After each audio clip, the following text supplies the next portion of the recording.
E aí, meu povo, tudo bem? Vamos finalmente terminar essa parte de gases. Então, a gente vai ver hoje, finalizando, né, essas transformações gasosas, características dos gases, tudo que está ligado a gases, falando sobre difusão e efusão dos gases.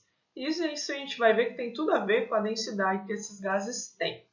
Vamos começar? Então, antigamente, quando se precisava se deslocar de um local mais distante que o outro, né? Não tinha ainda os aviões que comportavam uma quantidade maior de passageiros, né? Era tempo de guerra, os aviões eram menores. Então, a Alemanha criou o Zeppelin, um balão dirigível a gás que batia de frente com os mais luxuosos transatlânticos da época, porque ele conseguia carregar até esse, o mais famoso que a gente vai falar agora, ele tinha 97 passageiros. Então ele carregava muita gente, né? E isso era uma alternativa para uma viagem que precisava deslocar uma maior quantidade de pessoas, mas que fosse um meio mais rápido que um navio, né, para a época. O problema é que esse tipo de balão ele utilizava gás hidrogênio como o gás que é o gás combustível que fazia, né, a flutuação, que ajudava a locomoção e a flutuação desse tipo de balão. E aí, no dia 6 de maio de 1937, esse balão conhecido como Hindenburg, que foi o maior balão criado pela Alemanha, que conseguia transportar o maior número de pessoas, explodiu no ar. Ele chegou aos Estados Unidos, saiu da Alemanha, de Frankfurt, e cruzou os céus de Manhattan, nos Estados Unidos, e quando ele estava começando a soltar as lanças para pousar, né, para parar ali naquele local, ele explodiu. E até hoje não se sabe se isso foi uma intervenção humana, uma sabotagem, ou se realmente aconteceu alguma coisa aí nesse meio tempo. O que se sabe é que no dia estava relampejando muito, ele passou perto de fios de alta tensão que podem ter criado uma tensão elétrica em contato com esse gás hidrogênio, explode, porque o hidrogênio é um gás super inflamável. Então é muito fácil você ter uma queima tendo utilizado gás hidrogênio. O que a Alemanha podia ter feito? Substituído o gás hidrogênio por gás hélio, né? Que é um gás menos denso que o ar, que vai fazer a flutuação que eles precisavam, só que ele não vai reagir com o oxigênio, não vai reagir com faíscas ou tensões elétricas causando essa destruição. Por incrível que pareça, desses 97 passageiros, só 30 e poucos morreram. Então eu vou deixar o vídeo que o Boris Kazoy que fez uma interpretação dessa catástrofe, mostrando como isso aconteceu. E vocês vão ficar de cara, porque não dá para acreditar que sobreviveu alguém desse acidente.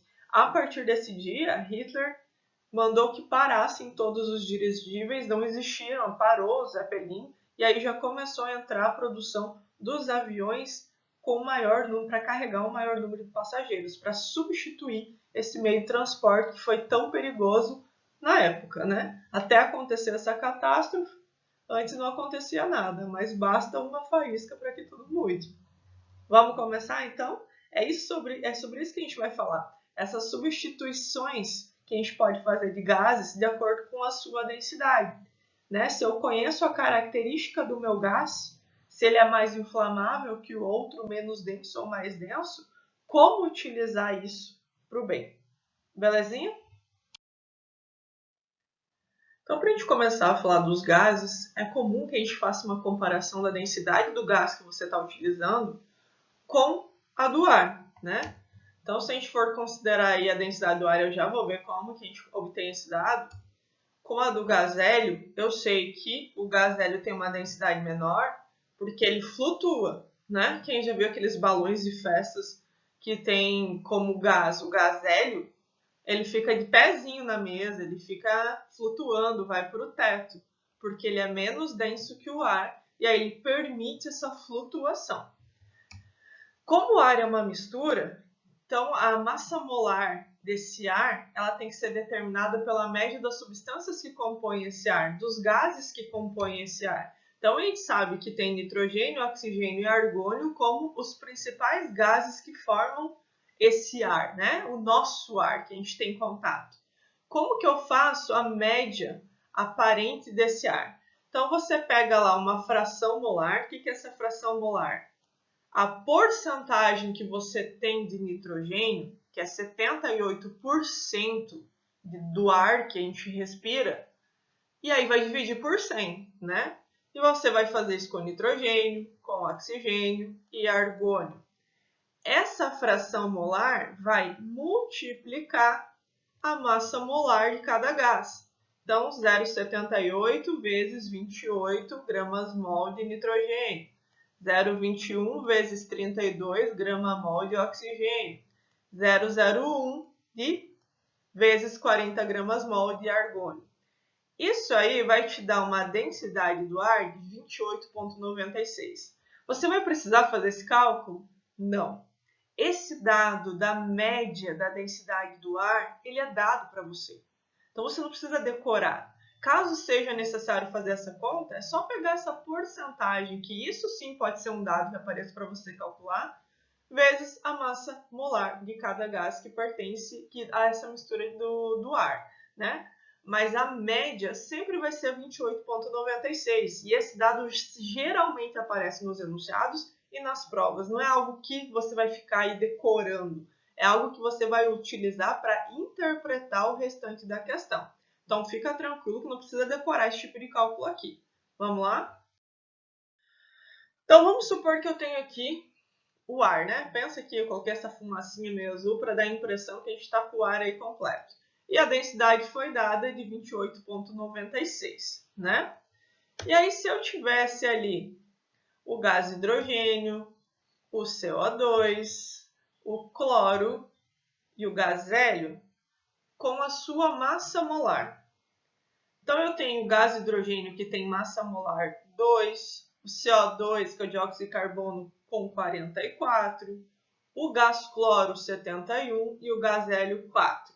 Né? Tudo isso aqui já foi determinado de acordo com a massa em mol dessas substâncias que vocês sabem calcular.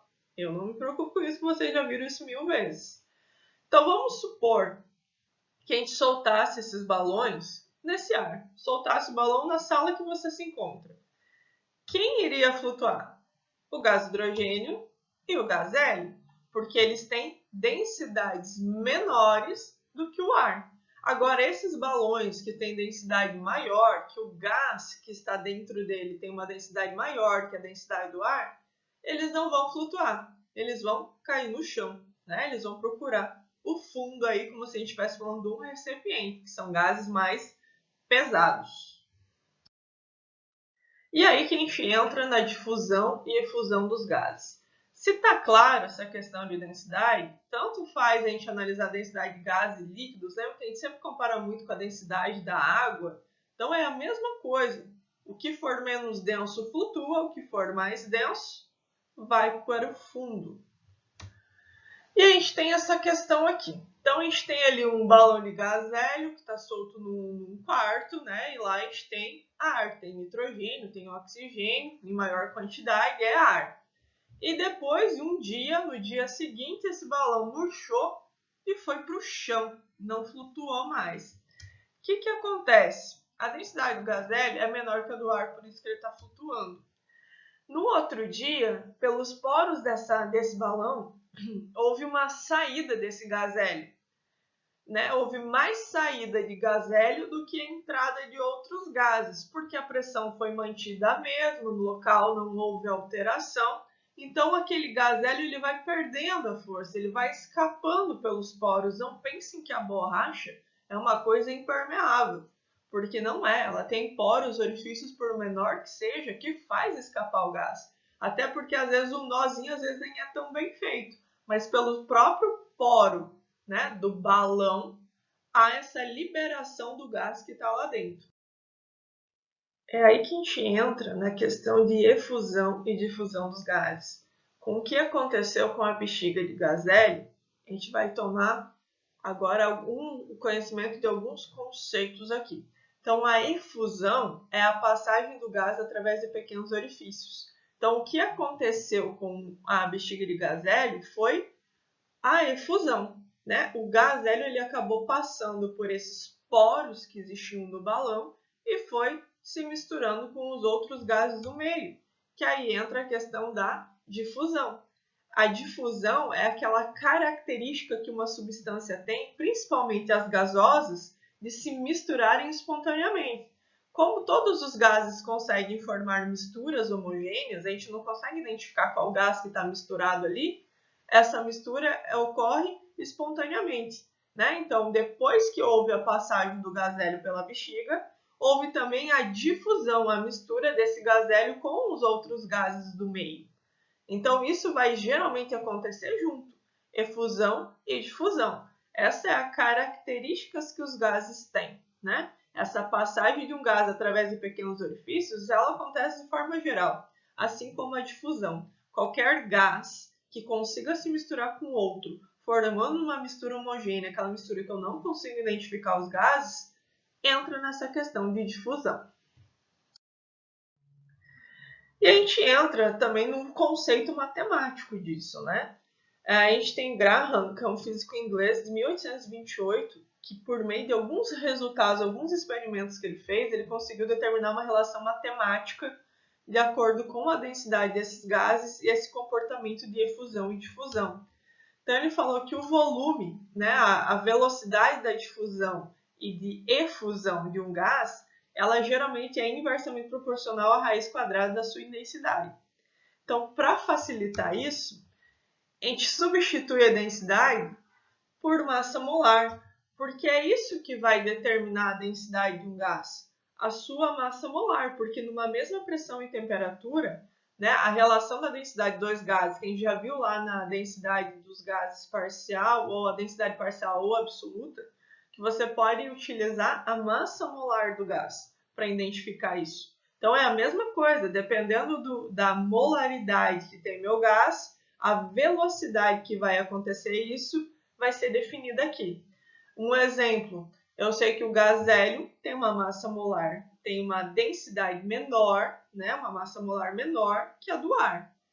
Então, a velocidade de difusão e efusão vai ser mais rápida. Então, a liberação desse gás, né, por meio do recipiente que ele se encontra, e a mistura vai ser mais rápida do que se fosse um gás que tivesse uma massa molar maior. É isso que ele está querendo dizer. Isso aqui não, vocês acabam não calculando. São questões de interpretação. O cálculo ele pode aparecer aí esporadicamente, mas a interpretação disso que é importante. Então, quanto menor a massa molar do gás, mais rápida a difusão e a efusão, o espalhamento pelo ambiente vai acontecer. Então, pensa ali nos perfumes que às vezes você sente de algum colega que entrou na sala. Talvez a concentração ou o que foi utilizado naquele perfume tenha uma massa molar menor do que os outros. Por isso que ele se espalha mais rapidamente. Isso também tem a ver com a questão de volatilidade, pressão de vapor da substância. Mas é só uma ideia para vocês começarem a prestar atenção nisso. O espalhamento dos gases, ok?